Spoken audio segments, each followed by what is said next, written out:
Suspiros, llantos y profundos ayes resonaban en aquel aire sin estrellas, lo que al principio me conmovió.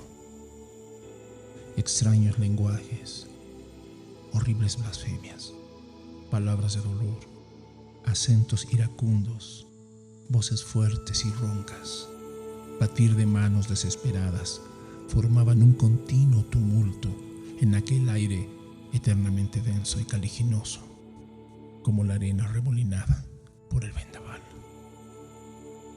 Y yo, que sentía la cabeza oprimida por el horror, dije: Maestro, ¿qué es lo que oigo? ¿Y qué gente es esta vencida así por el dolor? Esta mísera suerte, me contestó, sufren las almas tristes de aquellos que torpemente vivieron sin vituperio ni alabanza. Están mezclados con aquel odioso coro de los ángeles que ni se rebelaron contra Dios ni le fueron leales, sino que permanecieron apartados. Los cielos los rechazan por no ser bastante buenos, y el profundo infierno no los admite, ya que alguna gloria recibirían de ellos los condenados. Yo, maestro, ¿qué dolor tan grave experimentan que los obliga a lamentarse así? Respondióme: te lo diré en 2 palabras. Estos no abrigan esperanza de morir, y su ciega vida es tan despreciable que envidian cualquier otra suerte. El mundo no guarda recuerdo de ellos, olvidados por la misericordia y la justicia. No hablemos más de ellos. Míralos y pasa.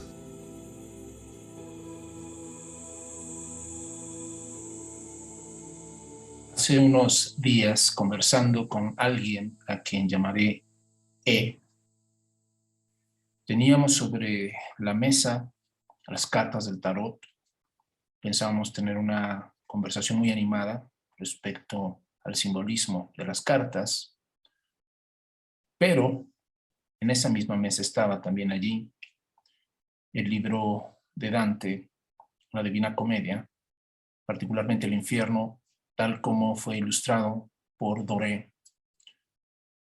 Y a E le pareció fascinante, impresionante el verso que grabé para esta metamorfosis, que es precisamente la forma como abre, como apertura Dante el mundo siniestro, oscuro, terrible de la condenación y del sufrimiento.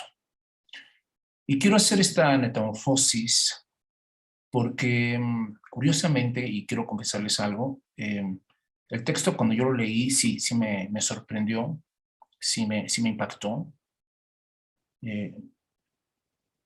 pero el efecto de escucharlo y de colocarme a mí mismo como oyente, aunque yo lo haya grabado, de este fragmento, de este inicio de esta obra tan profunda, tan fascinante, como es la Divina Comedia, me hipnotizó. Porque de lo que estamos hablando aquí es, digamos, de una visión lo más global posible, lo más compleja y completa posible de la condición humana.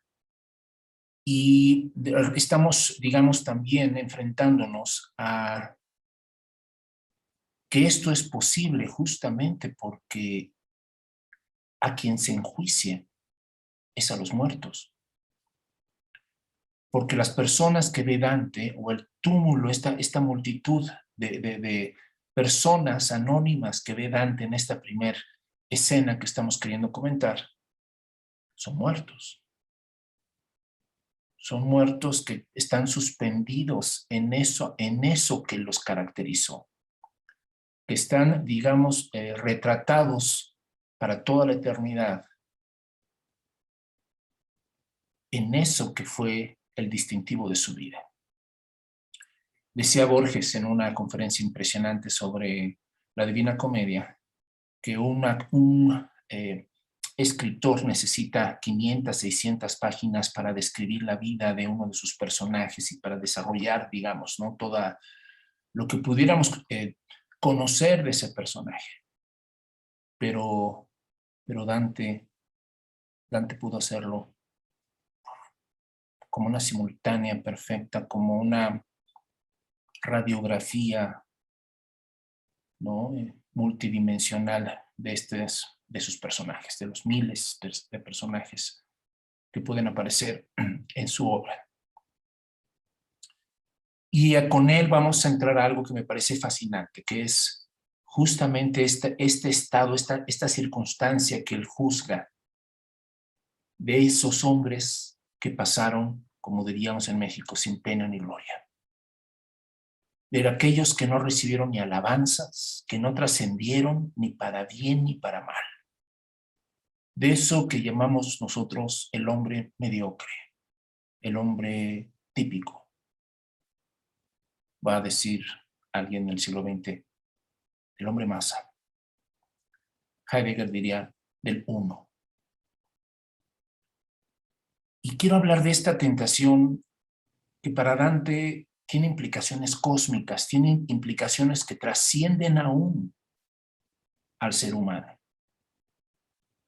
Hay, digamos, la palabra tentación a veces se usa para algo que seduce, que atrae, ¿no? Porque es nuevo, diferente o prohibido. Pero usamos aquí la palabra tentación como ese resbalón fácil, ese estado en el que no solamente los hombres, sino que pareciera que hay una cierta tendencia que él percibe en todos aquellos seres dotados de voluntad para apartarse, evitando, evadiendo el conflicto. Me comentaba, ¿no?, que lo que le sorprendió muchísimo de esto fue precisamente cuando Dante dice, estas personas, estas almas tristes que torpemente se alejaron, se evadieron del bien y del mal, están acompañadas de ese coro lamentable, terrible, de ese grupo de ángeles que no se fueron con esa rebelión de los ángeles caídos, pero tampoco se quedaron con Dios. Se hicieron a un lado. Y al hacerse a un lado, encontraron un sufrimiento diferente. Y son ellos los que no pudieron definirse, los que quedaron atrapados en la incertidumbre, en la definición, los que están a la entrada del infierno. Los que se quedaron allí suspendidos en ese punto en el que dice Dante, ¿no?, respecto a los ángeles. No son lo suficientemente buenos para estar en el cielo, pero tampoco son lo suficientemente malos para estar en las profundidades del infierno, porque aún allí estos seres podrían ser de luz a los que están sufriendo, porque aún su presencia de estos mediocres ángeles que no fueron ni con el diablo ni con Dios, aún así ellos podrían dar una esperanza a los que están en el infierno. Así es que los dejaron en la entrada. Y uno se preguntará, ¿no? ¿Por qué hasta en niveles más complejos de realidad como es el mundo angélico, la mediocridad, la incertidumbre, la indefinición, es una tentación? Y evidentemente queda muy claro que en este principio de esta narración de Dante son muchos, muchos. Dante no da nombres, eran muchos, muchos los que se quedaron ahí, muchos los que se quedan ahí. Verdaderamente sí es un reto verdaderamente sí es un estado que si no se reflexiona, si no se piensa en él, tal vez inadvertidamente uno pudiera encontrarse en ese lugar.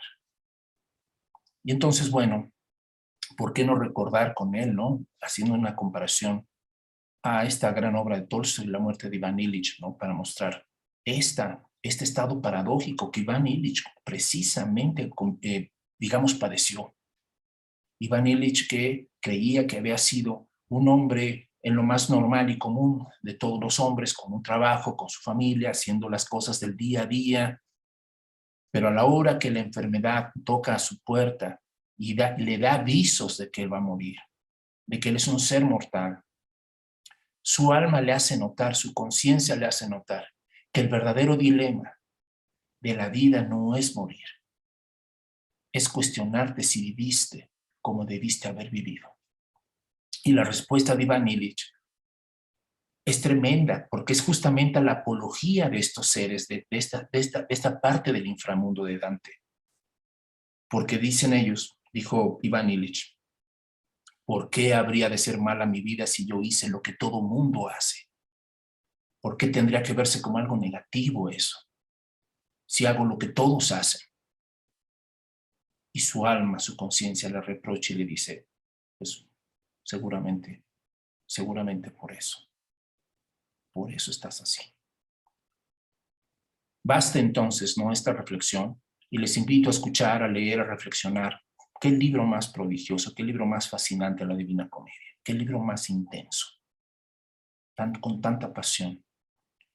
Ojalá no se lo pierdan, que lo puedan disfrutar, compartir, y reflexionemos juntos con esta entrada tan fácil a ese infierno que dice Dante cuando pregunta, ¿no? ¿Y en qué consiste el dolor? ¿Qué les duele tanto? Y prácticamente les contesta, es que la vida que no se vive como uno la quiere vivir, se vuelve una vida dolorosa, triste y envidiosa de los demás. ¿Y quién iba a decir, no?, que el secreto de la envidia no son los bienes ajenos?